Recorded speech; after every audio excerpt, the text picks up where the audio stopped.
Perfect. It shows that we're live on YouTube and Facebook, so I just want to make sure that that's the case.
Okay, I already see a couple folks that are starting to hop on here. Please do me the huge favor of giving us a thumbs up or reaction to the video. You can start commenting so we can see who you are that's tuned in, and we will get started here momentarily.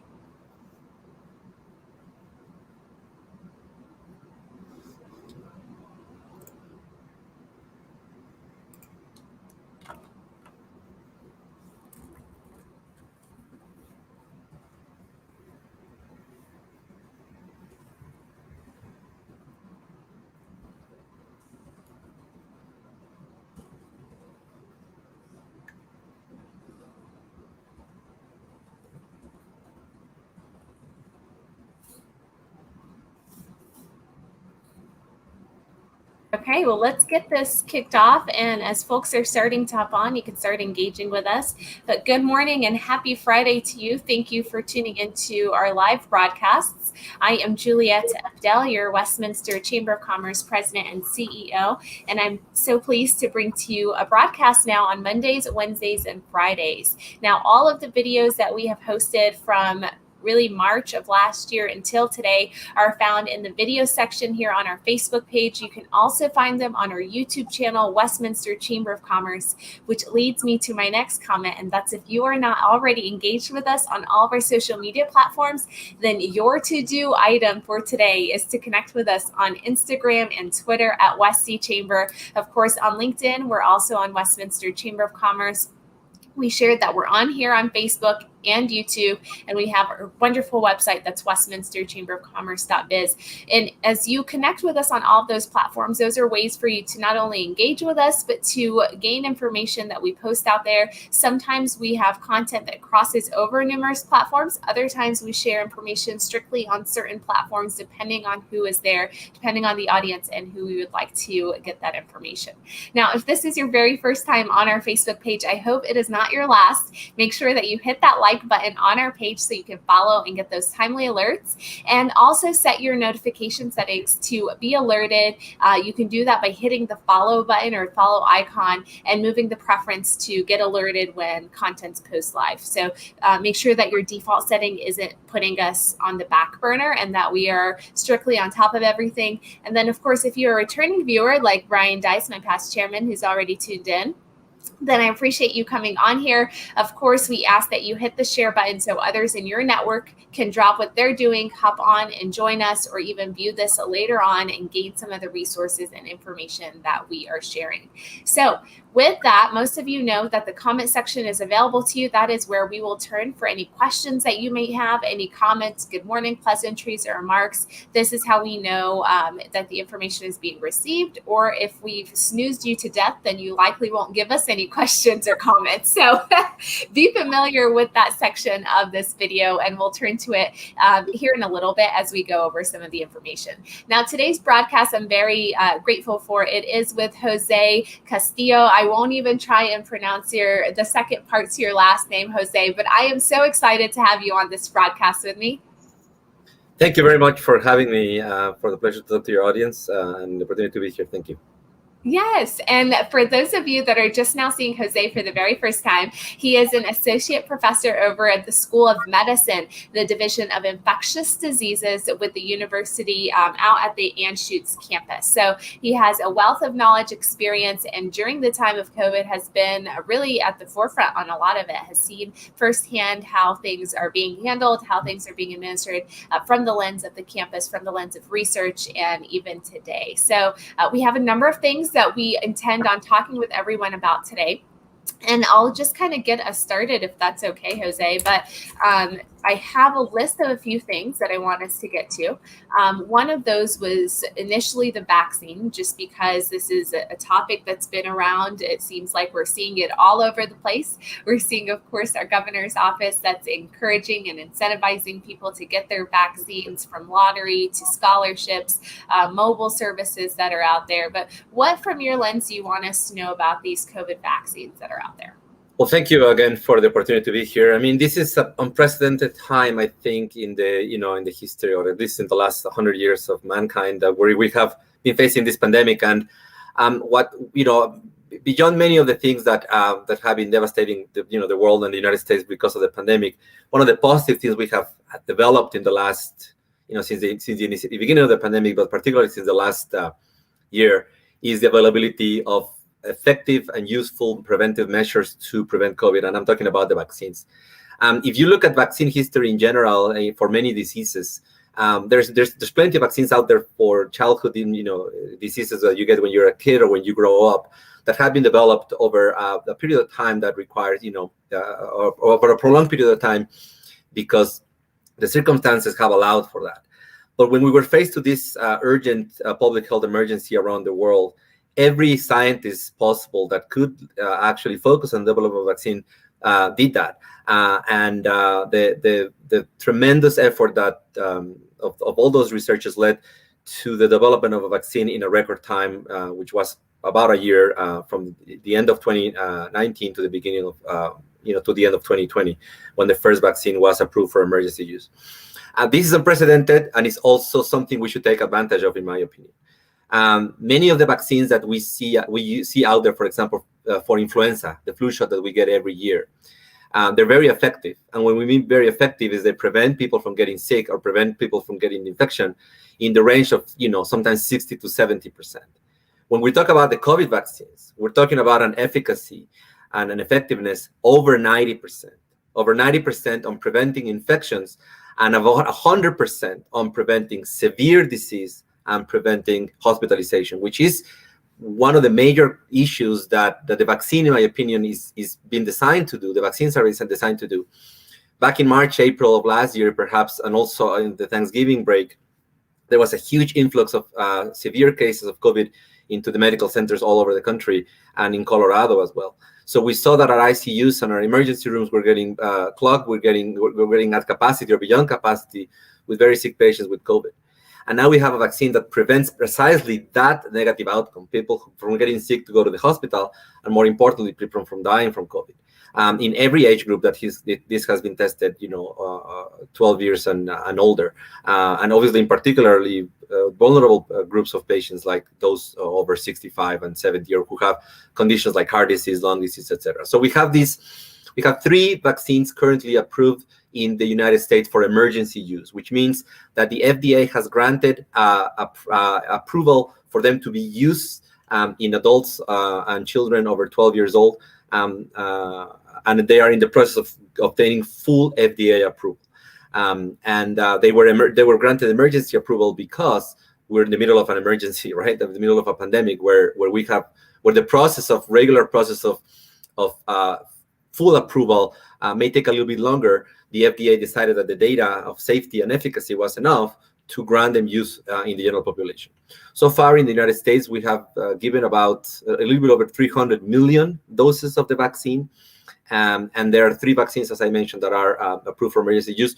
There are 2 mRNA vaccines. One is the Pfizer vaccine, and the other one is the Moderna vaccine. Those ones are mRNA, so there are very exciting new modality of vaccines that are easily to produce and rapidly produced. And the other one is the Janssen vaccines, which is a little bit more of a common type of vaccine that uses a vector. They're very highly effective, all of them. And the safety profile that they have shown has actually been very positive. The large amount of doses that have been given in such a period of time obviously have generated a lot of scrutiny from authorities in efficacy and safety. But I think so far the profile that they have shown has been very positive, and the benefits outweigh any potential risk of the vaccines. So, and I'll keep going here a little bit further, but when we talk about the efficacy of vaccines, it's important to show that, mentioned these are at the top of vaccine efficacy around for all of the vaccines that we have for many other diseases. So it is certainly why there's so much encouragement and so much positive thinking, or optimistic thinking, if you will, that the vaccines will be able to get us through the leftover of the pandemic. However, for this to actually be effective in the general population, the vast majority of adults have to get vaccinated and have to actually reach a level in which most people are getting vaccinated. So far, in Colorado, we are somewhere about 69% of eligible residents vaccinated, and that is different per different regions of the state. Perhaps higher in some counties like Denver County, and the Western Slope is showing, a slight decrease in the proportion of people who are vaccinated. But the more people that get vaccinated, I think the easier this will be to allow us to get through the pandemic and protect, our most vulnerable. Yeah. And thank you for going in detail extensively on those in terms of even the numbers of available vaccines that are here in the U.S. and, of course, the providers or manufacturers that we've touched on. A couple of questions come to mind for me, Jose. And one, and I don't know if you can answer either of these, but I'm going to throw it at you. And if we need to find answers and come back later, we can totally do that. One of them was that we were seeing people that would get a vaccine and then they would not get a second one. Is that still the trend that we're seeing, or has that changed over the last several weeks? No, I think for the most part, most people are getting the second dose of the vaccine. But you're right. There's been, sometimes for logistical issues, scheduling issues, or just or side effects, for example, or other issues that people have decided that the second vaccine was not available or could not be, or not that it wasn't available, that they will not get the vaccine, make themselves available for the second vaccine. Mm-hmm. In those cases, yes, there's definitely been some groups of people may have not gotten the second vaccine.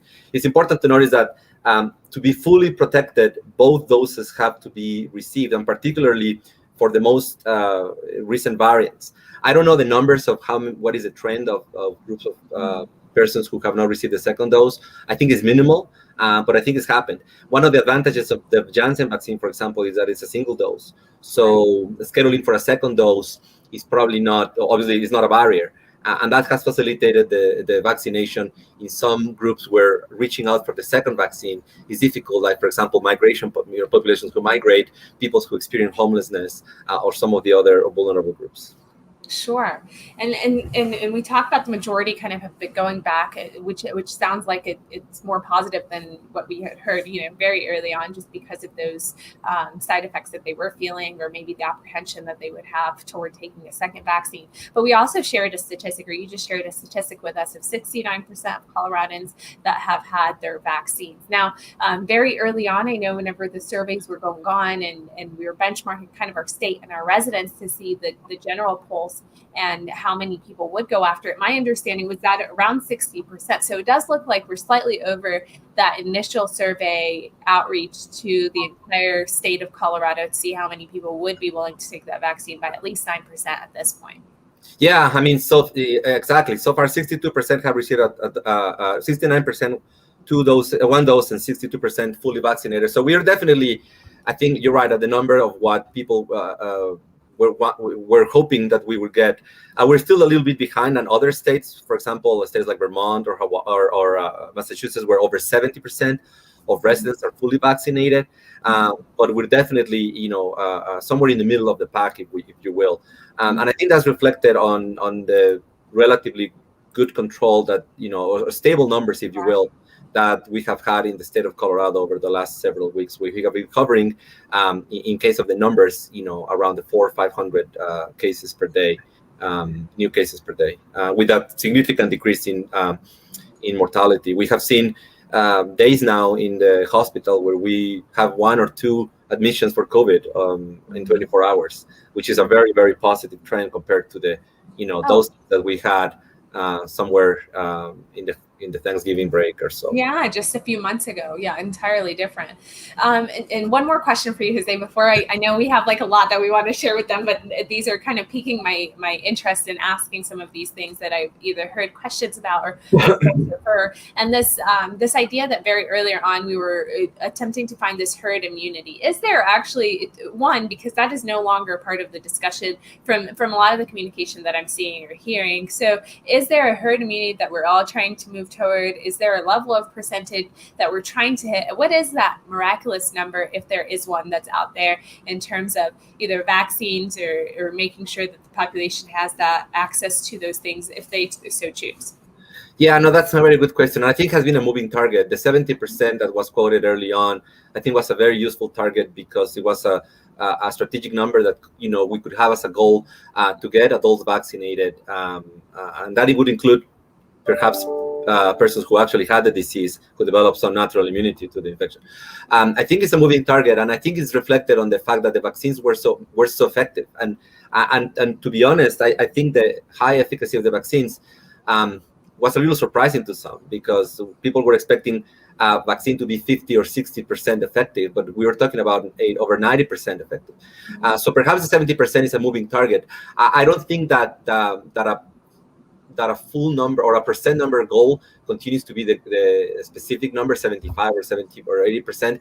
I think what we have to do is aim to vaccinate as many people as possible in the short amount of time. It's important to remember that now, getting a vaccine is easy, and many places you can just walk in to get your shot. You don't have to make an appointment. You can just walk in to get your shot, and there's really more vaccine that we have people, getting vaccinated. We were getting records of 4 million doses per day early on in early spring or mid-spring, but that trend has decreased. Although recently, I remember there was a couple of days where 1 million doses were given.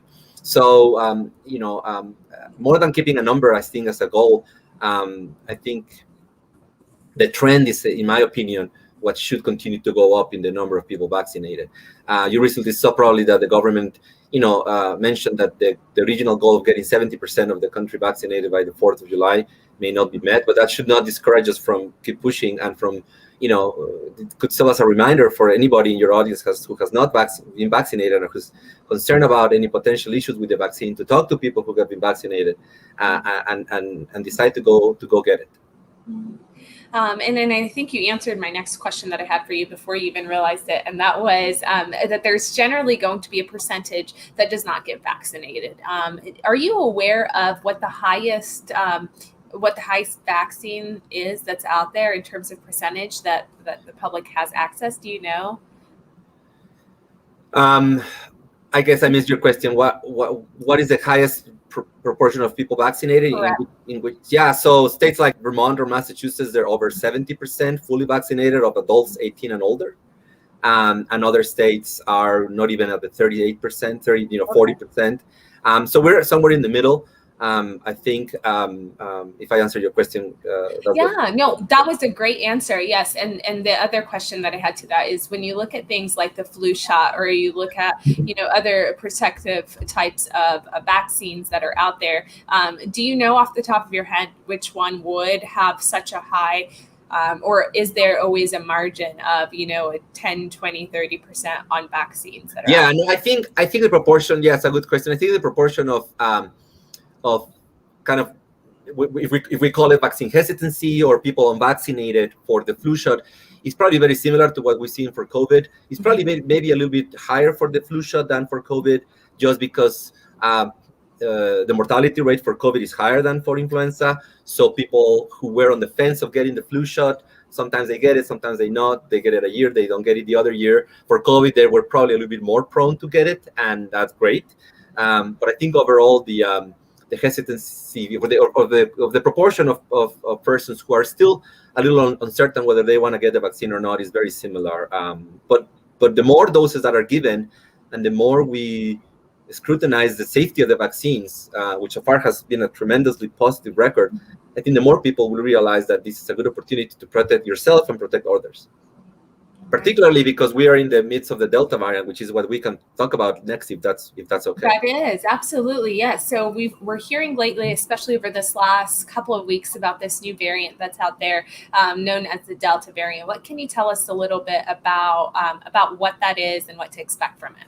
Yeah, that's a great point. Before I go, I want to mention one more thing about the vaccines. There's a fourth vaccine that is potentially going to hopefully be approved for emergency use, or perhaps full FDA approval at the end of the year, because it's the Novavax vaccine.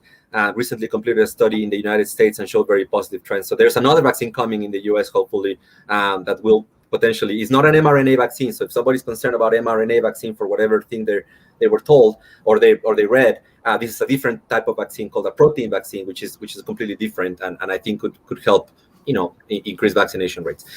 So back to the Delta variant. Yeah, the Delta variant is, you probably heard about the UK variant and the Brazil variant and all this.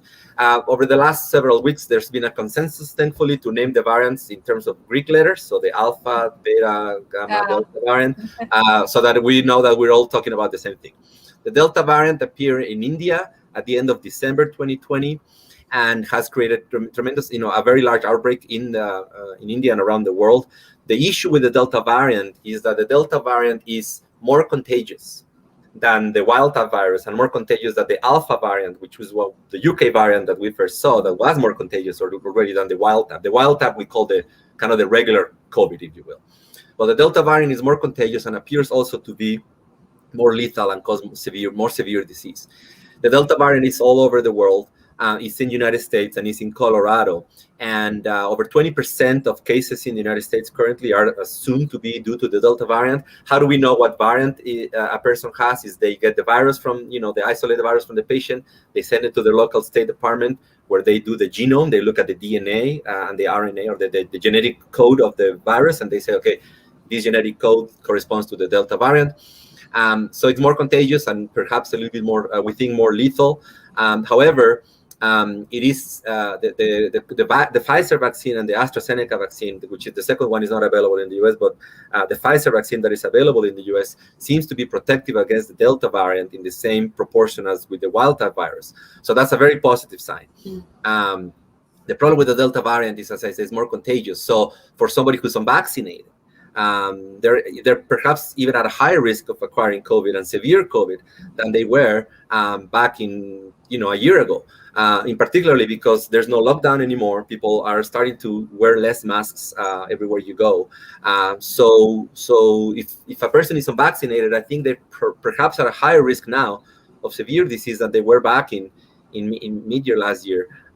Particularly if this variant takes off in the United States. Most of the cases we're seeing now of people admitted to the US, admitted to the hospital in the US, are the vast majority are unvaccinated people. And again, 20% of the cases are the Delta variant so far, but that could change very quickly.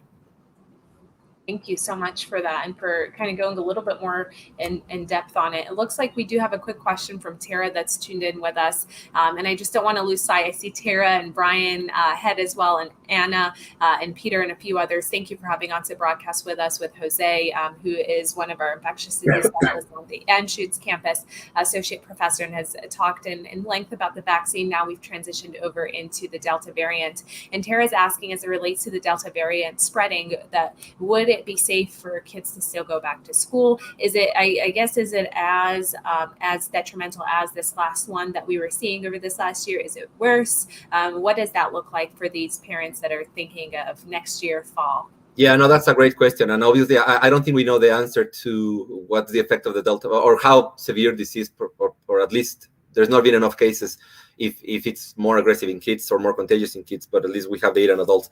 The important here to point is that for children 12 and older who are going back to school and are eligible for the vaccine, the recommendation would be to vaccinate them during the summer, obviously, so that they're ready and immunized and protected when they go back to school, and protected not just in terms for their own safety, but also for the safety of the other children around them.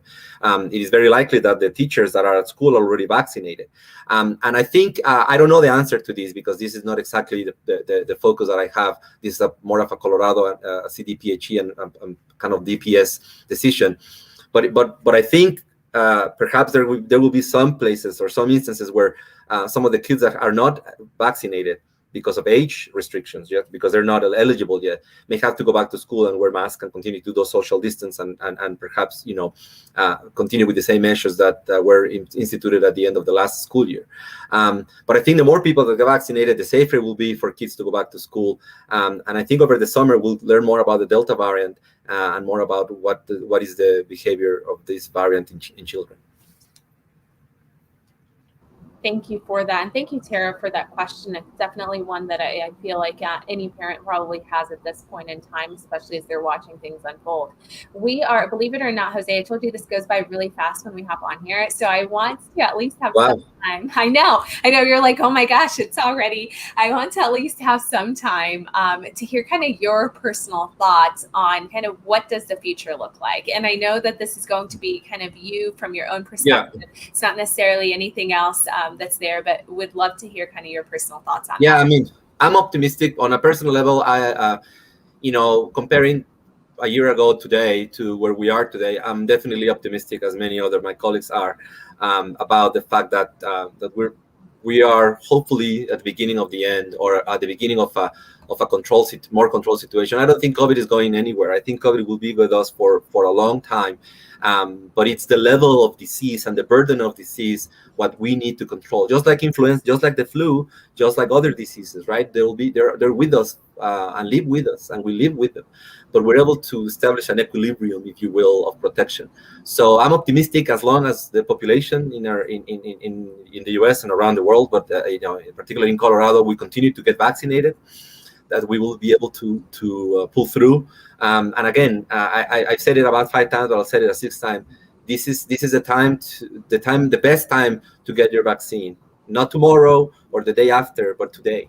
Vaccines are available. They're safe. They're effective, and they're available for anybody 12 and older.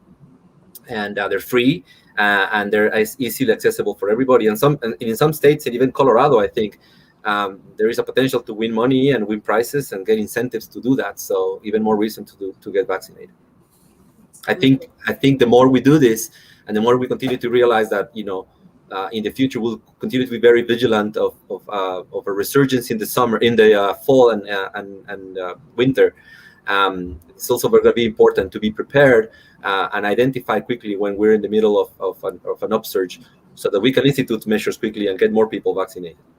Absolutely. Well, thank you so much, Jose, for your personal perspective on that and kind of rounding out our discussion. Brian just shared with us a nice good morning note and is just kind of thanking you for your expertise today, for hopping on here momentarily with us and giving us some thoughts and allowing me to pepper your way a few different things that I've heard over the last several weeks. But I so appreciate the time that you've taken on here. And for all of you that have started either hopping on to the broadcast at this later part of it, or if you watch this later on and we're no longer live, you can always give us that hashtag replay so we know that you tuned in and found this relevant. Of course, ask us any questions, even if we're no longer live, here on the comment section or DM the page. I'm sure Jose will be glad to take those questions that I send over to him and get us some answers and some information back our way. So encourage you to, of course, continue to tune in even after the fact. Let us know if you did watch it and if you did have more questions, and share it out to your network so that they are aware of some of the information that Jose has gone into detail on,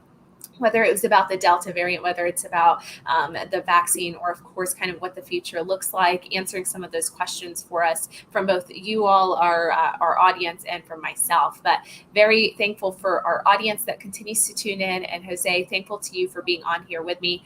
It is Friday, and believe it or not, I'm going to give you like a minute back of your day. So I hope you enjoy it. I hope you have a fantastic weekend, and I will be in touch if we have any questions. And for those of you that are on here, stay safe, stay healthy, and we will see you back on here on Monday with our mayoral broadcasts. Thank you. Thank you very much.